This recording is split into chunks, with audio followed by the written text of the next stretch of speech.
Ang dali niya akong maliitin.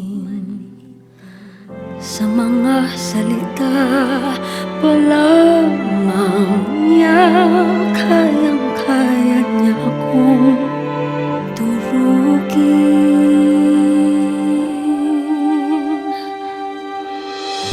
Ang bawat kibot ko laging binabantayan. Anumang gawin ko, laging may kulang.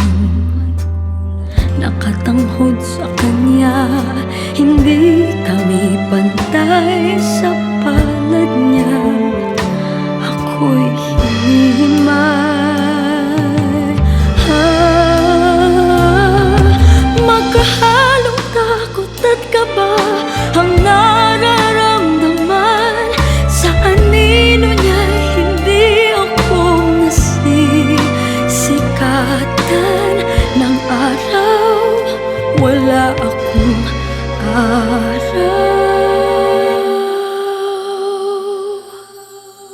Sa mga salita pa lamang niya,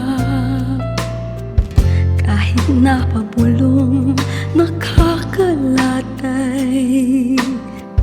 Tenga man ay takpan, naririnig pa rin anim na taon. Di na ako nasanay sa mga salita pa lamang niya. Ako'y pinapasa sa mga salita pa lamang niya. Ay kayang-kaya niya akong durugin.